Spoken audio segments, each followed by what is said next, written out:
Le réveil matinal le plus haut de la capitale sur la radio. La plus haute de la capitale. Du lundi au vendredi, de 7h à 10h. On vous l'a dit ce matin dans le studio des 104.5 Urban FM, nous recevons Monsieur Emmanuel Eyegenze qui était déjà passé dans notre émission, qui d'ailleurs, après l'émission de Casimir Yemba a battu un record de vues. Nous sommes à près de 3300 vues pour cette émission. Il faut donc dire que la question qui avait été exposée était d'une importance capitale. Ce matin encore, nous le recevons à cause de l'acte par rapport à la tribune qu'il a fait hier dans le journal L'Union et qui était déjà en train de faire un peu de bruit dans les réseaux sociaux. Monsieur Emmanuel Eyegenze, bonjour. Bonjour. Bienvenue encore une fois de plus au Da Fresh Morning. Merci, c'est un plaisir renouvelé d'être avec vous. Vous avez vu les retours par rapport à votre dernier passage ici? Oui, quelques retours, des commentaires. Vous n'avez pas eu des contestataires? Pas vraiment, des commentaires, des propositions, des questions d'approfondissement. Et j'ai beaucoup échangé et discuté avec certaines personnes. Ils ont trouvé ça trop technique pour le commun des Gabonais? J'avoue qu'en discutant avec certains étudiants, et ils ont trouvé que les termes étaient un peu techniques, parce que là on parlait de la dette, et j'ai apporté quelques explications, et je pense que le message passe de plus en plus, et d'autant plus que cette émission est plusieurs fois diffusée à la télé, je crois. D'accord, aujourd'hui nous allons donc parler de votre tribune. Autant pour moi. La tribune que vous avez faite hier, vous avez parlé de dilapidation. C'était ça, j'ai Nacha, le journal en face de toi. Oui, on parle de dilapidation des ressources et financement du développement depuis 2010. C'est vrai qu'il y a plusieurs sites internet gabonais qui ont énoncé le fait que le président ait dilapidé les ressources, qu'il ait pris de l'argent en fait pour les utiliser à des fins que personne ne savait. Donc vous avez fait un libre propos dans le journal pour expliquer pourquoi vous avez d'abord commencé, pourquoi vous l'avez fait d'abord, première question. Comme tout Gabonais, on peut légitimement s'interroger sur l'usage qui a été fait des ressources publiques mobilisées par le gouvernement durant le premier mandat du chef de l'État. Déjà, nous arrivons en fin de mandat. Forcément, il y a cette notion de bilan. Il faut faire un bilan. Le président a été élu en 2009 avec un programme bien précis. Pour mettre en œuvre ce programme, il fallait mobiliser des financements. Ces financements ont été mobilisés. À quelle hauteur? C'est une première question. Qu'est-ce que le gouvernement a fait des ressources mobilisées? C'est la deuxième question. Donc, comme tout Gabonais, légitimement, on est en droit de se poser cette question. Et à la fin du raisonnement, on peut donner un avis objectif en disant oui, le gouvernement, le président ont bien utilisé les ressources ou bien les ressources n'ont pas été utilisées à bon escient. Donc, est-ce que c'était l'objectif de votre tribune hier? C'est exactement ça l'objectif de la tribune. Il y a eu des ressources publiques. Comme vous savez, les ressources publiques, ce sont des ressources de tout le monde. Vous contribuez, je contribue, tous les Gabonais contribuent, tous les ménages, tous les agents économiques contribuent. Donc, ce sont des ressources de la collectivité. Donc, il faut bien qu'on se pose des questions. Qu'est-ce que le gouvernement, le président qui a été élu, ont fait des ressources de la collectivité? C'est une question légitime que tout Gabonais doit se poser, surtout en fin de mandat. Et au moment où le président se déclare candidat à sa propre succession, ça ne doit pas être un sujet tabou. C'est une question légitime de politique, de choix. Alors, il faut bien que nous ayons des réponses. Donc, travaillant dans un ministère qui s'occupe de ces questions, il était important que j'apporte ma contribution à cette discussion, à cette réflexion, pour permettre à ceux qui, au quotidien, ne traitent pas de ces questions, puissent avoir la bonne information et se faire leur propre opinion. Parce que, comme vous venez de le dire, effectivement, sur les réseaux sociaux, on entend du tout. Beaucoup de choses. Le président a dilapidé les moyens, le président a détourné 18 000 milliards. On se pose des questions. Combien en avait-il pour qu'on en détourne 18 000? Combien reste-t-il? Comment avons-nous fait pour fonctionner? Comment avons-nous fait pour financer les investissements lorsqu'on a détourné 18 000 milliards? Donc, on essaie d'apporter la réponse à ces questions que se posent légitimement les Gabonaises et les Gabonais. Avant que vous nous expliquiez exactement ce qui est contenu dans votre analyse, vous dites que vous avez utilisé le tableau des opérations financières de l'État. Est-ce que le tableau est disponible au grand public? Et puis est-ce que c'est... Dites-nous en quelque sorte ce que c'est en fait. Quelle est la crédibilité que ce tableau peut avoir? C'est justement un choix volontaire pour que l'analyse soit crédible. Le tableau des opérations financières de l'État est un instrument universel, utilisé par tous les pays, validé par le Fonds monétaire international. C'est la même nomenclature.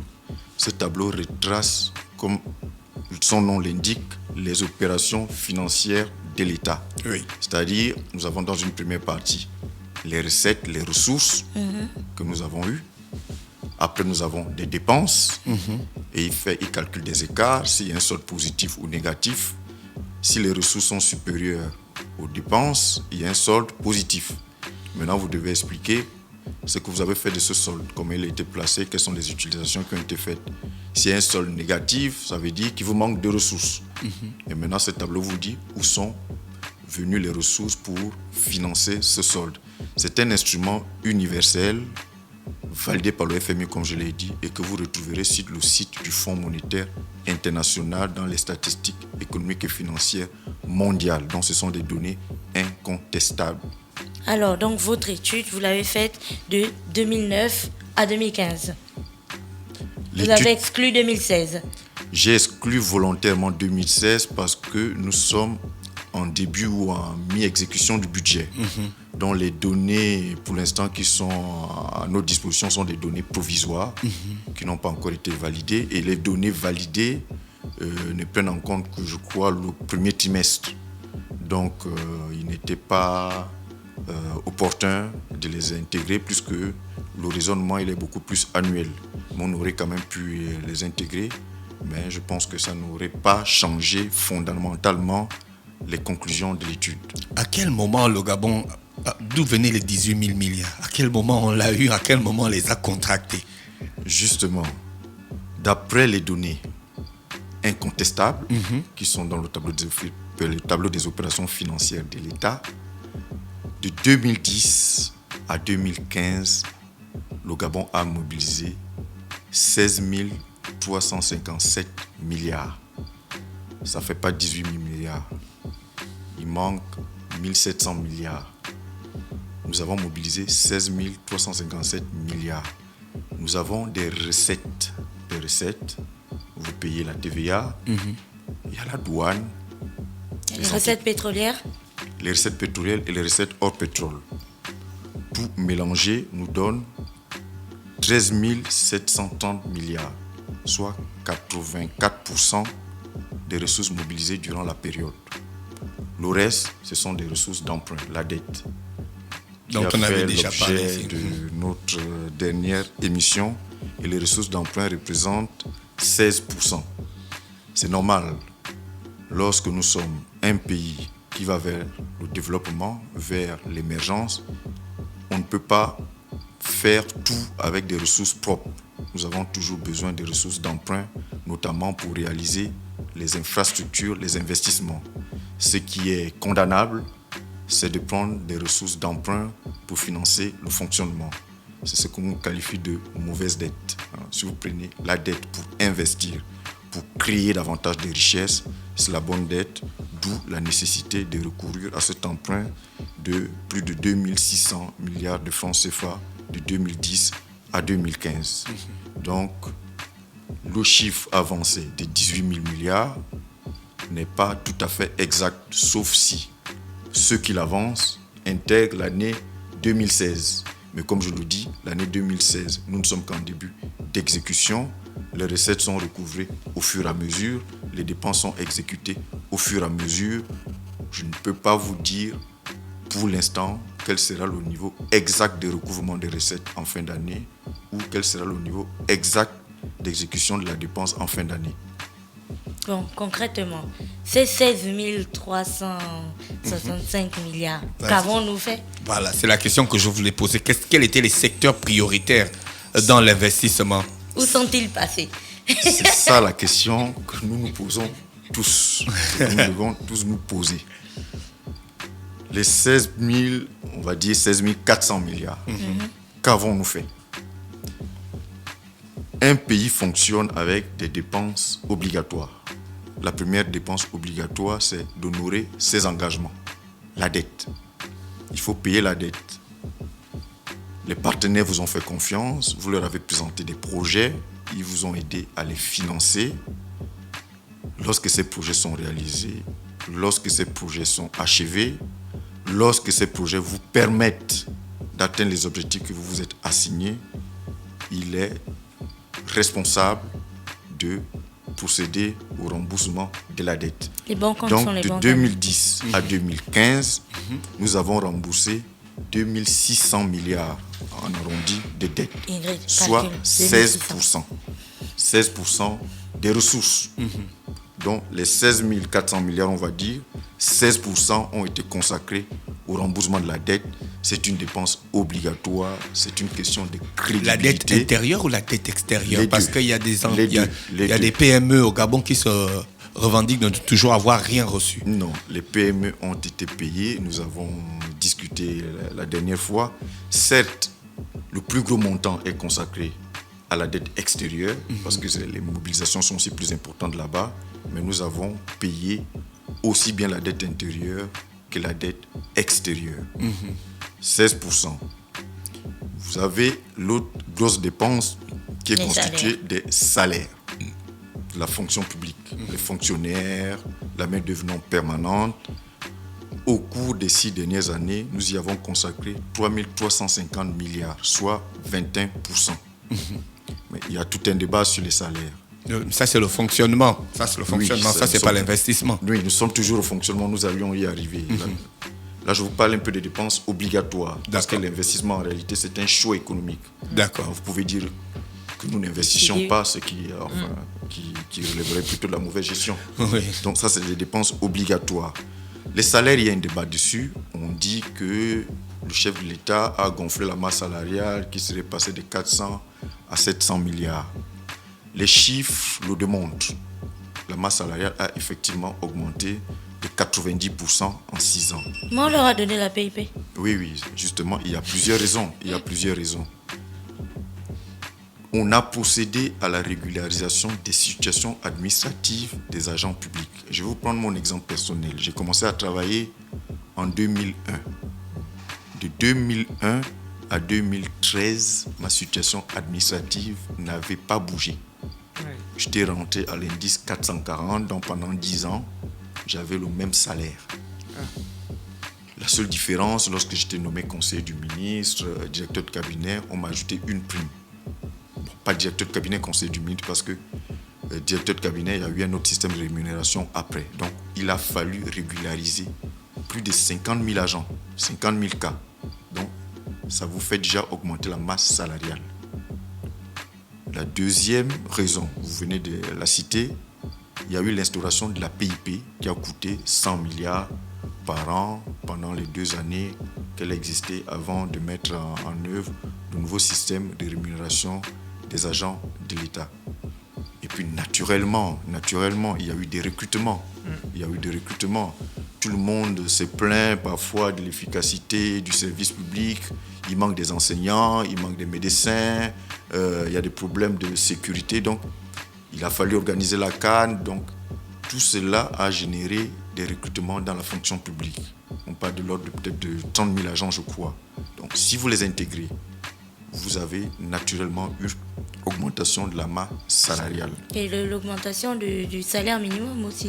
Il y a également eu l'augmentation du salaire minimum. Enfin, l'instauration d'un salaire minimum de 150 000 francs. Donc, ce salaire minimum a surtout concerné la main-d'œuvre non permanente qui était payée en deçà de 150 000. Donc, automatiquement, leurs salaires ont été ajustés. Ça a moins concerné les fonctionnaires parce que, au départ, les fonctionnaires percevaient déjà un peu plus de 150 000. Donc, vous avez un certain nombre de raisons qui expliquent la hausse de la masse salariale et qui ne traduisent pas la mauvaise gestion dont on veut imputer au chef de l'État. Au contraire, le chef de l'État a tenu compte de la situation des fonctionnaires, leur situation a été régularisée. Le chef de l'État a fait des efforts pour améliorer le pouvoir d'achat des fonctionnaires. C'était important parce qu'on a un décalage fort.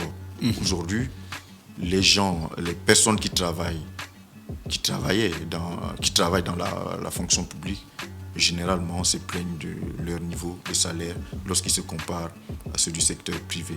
Bon, le chef de l'État a fait un effort pour améliorer la situation des agents publics, du moins au niveau salarial. Nous avons maintenant des dépenses qui reflètent véritablement des choix économiques, de politique publique, des choix économiques. La première, ce sont les transferts. Parce que là, c'est du social. On veut toucher les couches les plus fragiles. On veut aider les couches les plus fragiles. C'est un choix. Et nos dirigeants, quelqu'un d'autre peut dire qu'il ne le fait pas. C'est un choix. Et le président a fait ce choix d'aider les couches les plus fragiles. Les dépenses de transfert nous ont coûté 2380 milliards. Qu'est-ce qu'on entend par transfert? 15%. Ce sont les aides. Un transfert, c'est on vous aide, on vous appuie. Les gens qui ne payent pas le courant, là, qui ont les compteurs sociaux. Derrière, et tout il n'y a ça. pas forcément une contrepartie en termes de production de travail. Donc, il y a eu ces mesures. Il y a eu des bourses. Vous savez, le président a révalorisé les bourses des étudiants. Mais la plus grande dépense au niveau des transferts reste la subvention des prix des carburants. Elle a coûté près de 900 milliards pendant 6 ans. C'est quoi la subvention sur les prix des carburants? Normalement, le carburant est fabriqué à base du pétrole brut. Et les cours du pétrole, comme vous le savez, avant qu'il ne baisse, avaient sensiblement augmenté au cours des premières années du mandat. Mais le prix à la pompe est resté bloqué. Le prix à la pompe de l'essence aurait pu coûter 1000 francs si on avait appliqué la hausse des prix internationaux. Mais le gouvernement, le président ont décidé de laisser les prix bloqués pour aider certaines couches. Ça s'en pris plus de, 900 milliards en 5 ans. Aujourd'hui, beaucoup de personnes ne le savent pas. La farine, elle est subventionnée. La farine coûte entre 4 milliards et 5 milliards. Et pourquoi le prix du pain ne descend pas alors? Le prix du pain, justement, il est bloqué parce qu'il devait augmenter. Le prix du pain est bloqué depuis de nombreuses années parce que l'État subventionne la farine. Donc, tous ces transferts cumulés, vous y ajoutez les pensions, vous y ajoutez les cotisations au titre de la CNAMGS. Voilà, donc c'est tout ce filet social qui a coûté à l'État 15% des ressources mobilisées. C'est un choix. C'est un choix normal parce que le président a parlé de la prospérité partagée. Il faut que tous les Gabonais, même s'ils ne travaillent pas, qu'ils puissent bénéficier de la richesse créée par l'ensemble de l'économie. Bon, c'est ce qui explique cette dépense. L'autre dépense, c'est l'investissement. Et là, ça a été un choix fort du président de la République de dire qu'il faut qu'on arrête de considérer l'investissement comme la variable de bouclage du budget. Mais il y a des infrastructures qui, selon les 8 dires, qui ont été doublement financées dans le cadre de l'investissement. Il y a par exemple, ça c'est selon ce qu'on lit à gauche à droite, le stade de Petit Paris et la marina juste sur le champ Triomphal. Selon certains spécialistes de l'économie, ils disent que ça a été financé doublement. Non, on ne peut pas dire que ça a été financé doublement. Je vais répondre à votre question. L'investissement pendant 6 ans a mobilisé environ 4 700 milliards, soit 29%. Vous voyez, c'est une grande dépense. Et le président avait pris l'engagement de procéder à la diversification de l'économie. Pour diversifier l'économie, pour créer des emplois, il fallait investir. Donc le gouvernement a beaucoup investi dans les infrastructures routières, dans les infrastructures sanitaires, dans les infrastructures d'énergie et d'eau, dans les infrastructures de télécommunications. ce qui se traduit aujourd'hui par une meilleure croissance. Donc, le taux de croissance, la création de richesses est plus importante. Mais tout n'a pas été parfait. Je ne peux pas dire que tout a été parfait. Selon les modèles de financement choisis pour certains investissements, parce qu'au départ, beaucoup d'investissements étaient assis sur des fonds propres, des ressources propres, les recettes pétrolières. Et lorsque l'économie a connu des difficultés, certains investissements ont été retardés. Donc, ils ne pouvaient plus être réalisés selon le chronogramme initial.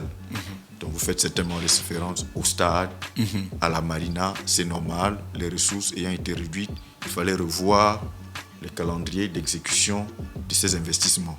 Mais ça ne veut pas dire que ça a été réalisé 2 fois, puisque ça s'est d'abord arrêté. Ça a été retardé. Ça n'a pas été financé 2 fois. Les modèles de financement ont même été revus. S'ils étaient basés sur des ressources propres, maintenant, il faut revoir. Si vous prenez le cas de la marina aujourd'hui, je pense que le gouvernement est en train de partir sur un partenariat public-privé avec un opérateur privé et le Fonds gabonais d'investissement pour faire aboutir ce projet. Sur le stade, il y a aussi eu d'autres financements qui ont été mobilisés pour pouvoir achever ce chantier.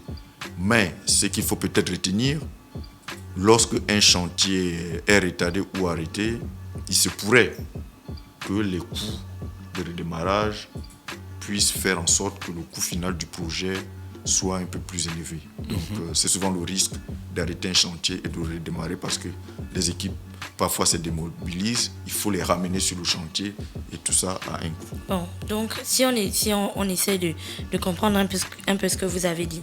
Donc on avait de l'argent en fait qui était apporté par nos recettes, à peu près 84%, qui représentait les 16 milliards, les 16 000 milliards dont on parlait. Oui. Et dedans on avait 15% qui a représenté la dette, en fait, qu'on a remboursée.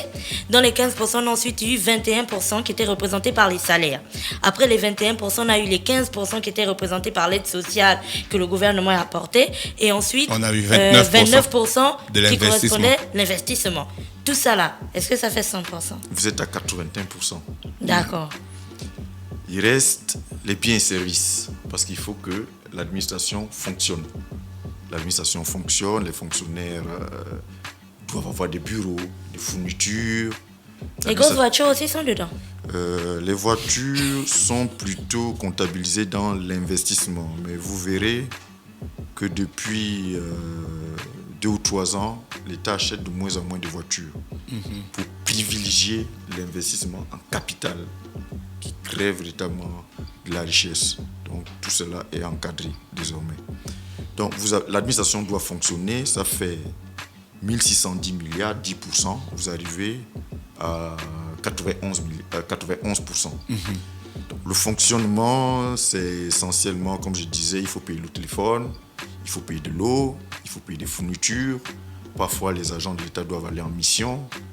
Et cette dépense a plutôt été maîtrisée depuis 2010 parce que justement, la mauvaise gestion se traduirait par un gonflement du fonctionnement de l'État au détriment de l'investissement et des transferts qui touchent vraiment les couches les plus fragiles, qui permettent à l'économie de se diversifier et de créer de la richesse, de créer des emplois. Ensuite, les 9% restants, nous avons payé les rappels, vous vous souvenez? Il y a eu cette grosse opération de rappel des agents de l'État qui en sont d'ailleurs sortis satisfaits de pouvoir être payés. Il y a eu ce qu'on appelle en termes techniques des arriérés, des instances, c'est-à-dire une dépense peut être inscrite dans le budget aujourd'hui et pour diverses raisons, on la paye au cours d'un autre exercice budgétaire. Donc, ces dépenses ont été aussi prises en charge. Et dans ces dépenses, vous avez bien entendu des dépenses antérieures à l'année 2010. Des dépenses 2007, 2008, 2009. On a décidé de les apurer. Donc, cela fait partie des 9%. Vous avez également des dépenses pour le fonds d'entretien routier, le fer, pour l'entretien des routes. Ce qui cause problème, parce que quand on voit certaines voiries à Libreville, les gens ont tendance à douter de ce fonds-là qui est mis à cette disposition.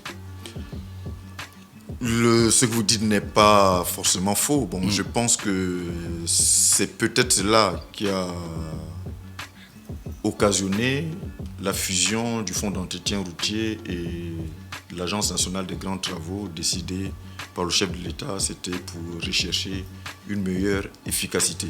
Mais le fonds a financé un certain nombre de travaux.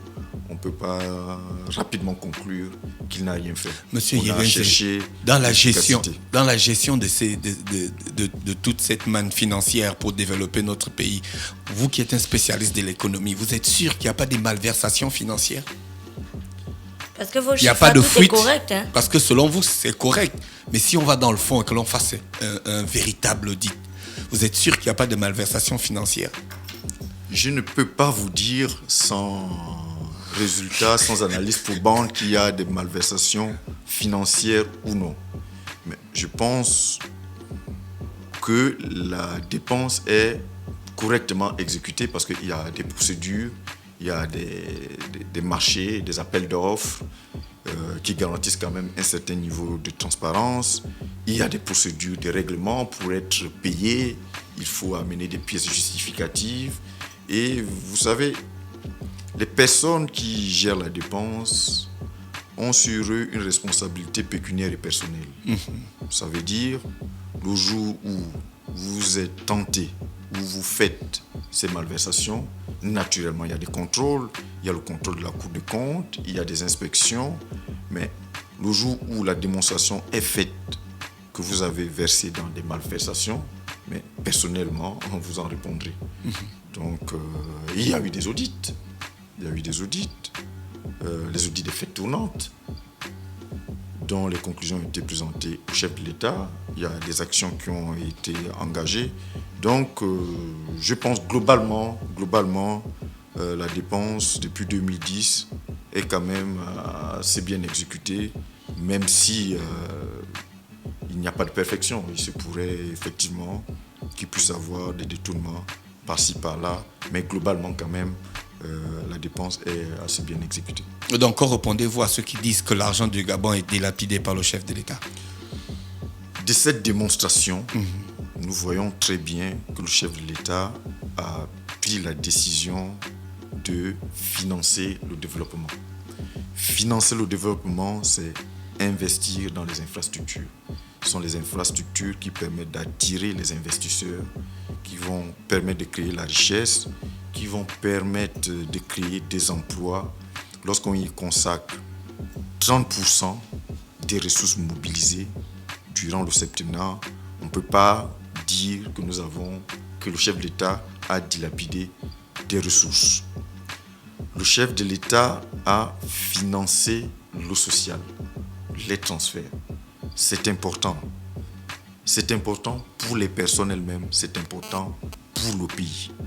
Lorsqu'on révalorise les bourses des étudiants, nous sommes en train d'investir dans le capital humain. Et la première richesse de chaque pays, ce sont les hommes. C'est important. On ne peut pas parler de dilapidation des ressources. Le chef de l'État a développé le filet social, l'ACNAM-GS, des aides multiformes qui profitent aux Gabonaises et aux Gabonais. Sauf si vous me faites la démonstration qu'aider les Gabonais, c'est dilapider les ressources. Je pense que vous ne partagez pas cette opinion. Non, pas du tout. C'est bien. Donc, on ne peut pas parler de dilapidation de ressources. Lorsque le chef d'État se soucie de la situation des agents de l'État, qu'il veut améliorer leurs conditions de vie, qu'il y a des agents de l'État qui avaient leur salaire bloqué. Moi, je vous ai parlé de 10 ans, mais il y a des gens qui ont peut-être 15 ans, 20 ans, je crois. Lorsqu'on régularise leur situation, on permet à ces gens, 1, d'avoir de meilleurs revenus, et 2, d'être mieux impliqués dans le travail que vous réalisez.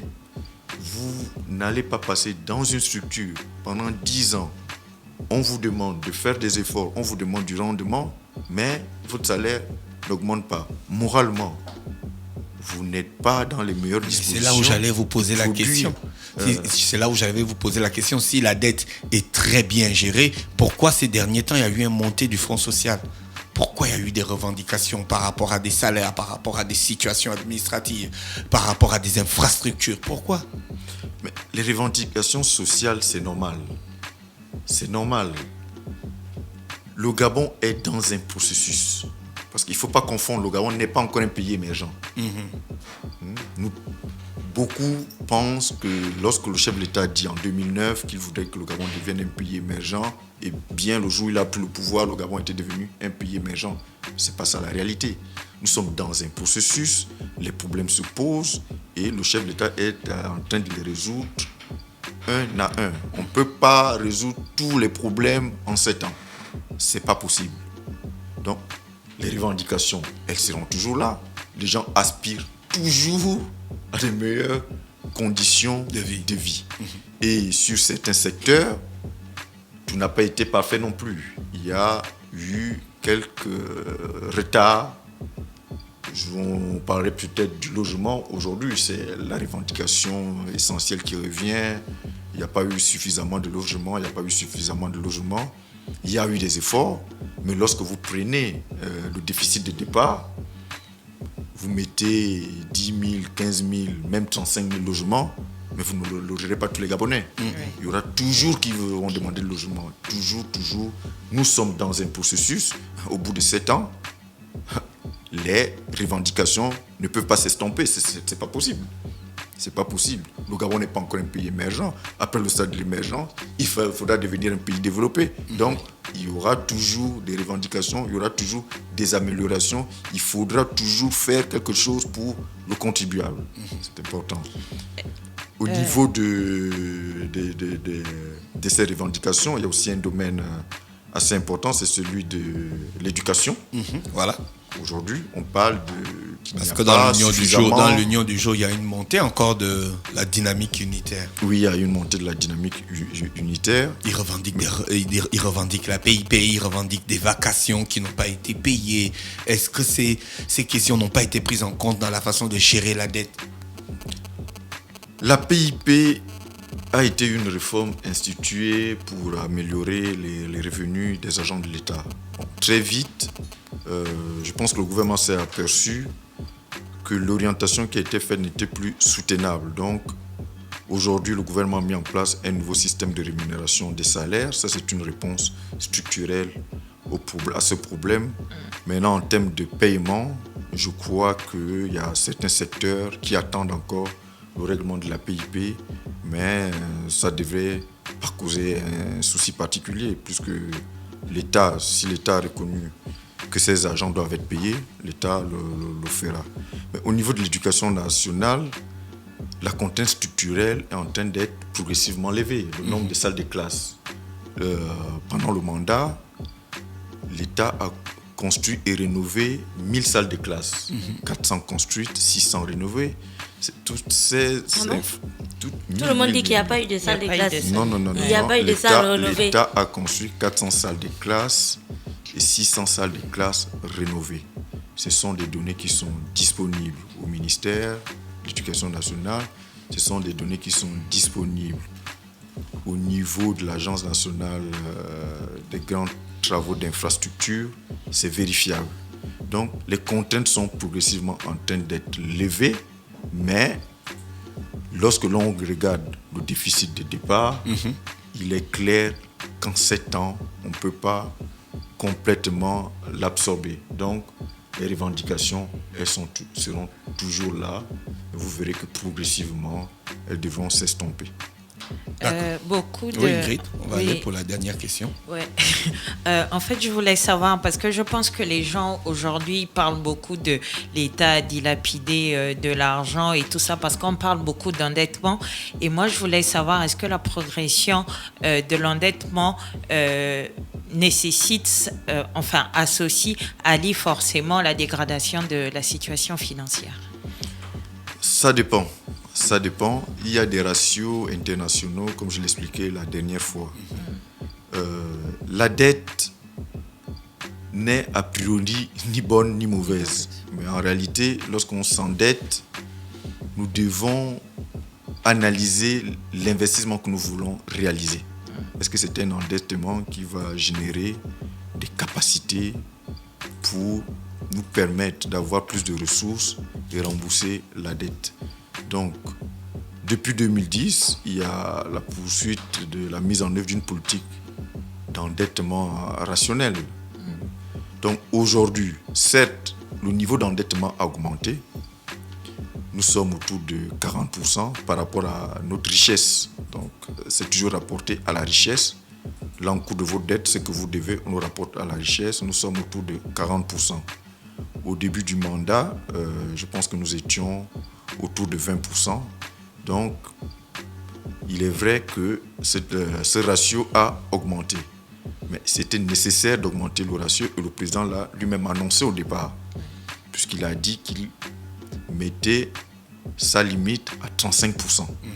Donc, il annonçait déjà les couleurs au regard de l'importance des infrastructures à réaliser. Il ne sert à rien de vouloir avoir un ratio de 10, 15 alors qu'il y a un problème véritable d'infrastructure. C'est clair. Donc le président s'est engagé à réaliser les infrastructures, mais en restant tout de même prudent.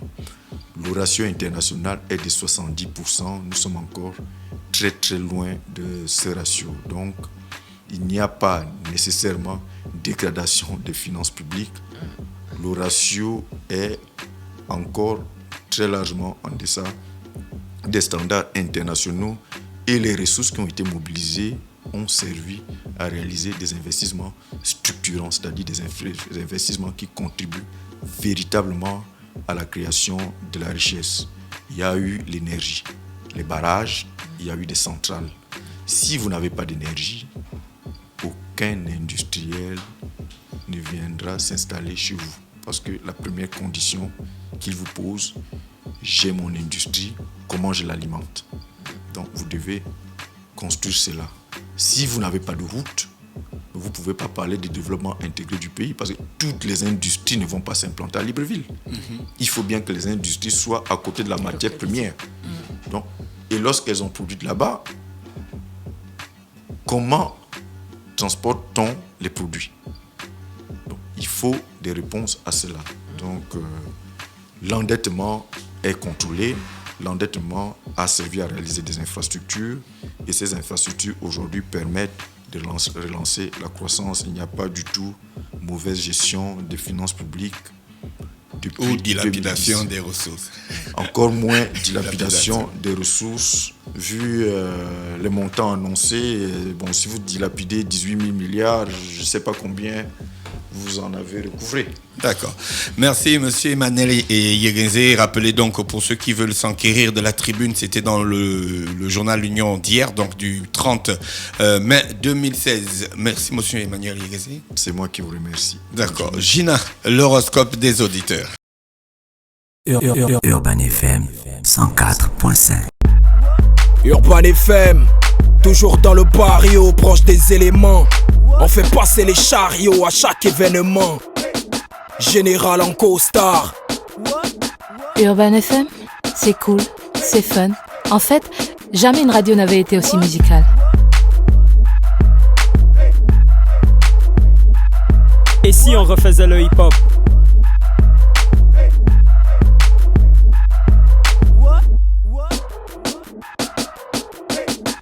L'équipe nationale de la FM. C'est 100% musique urbaine, c'est notre radio préférée. Urban FM, je te kiffe.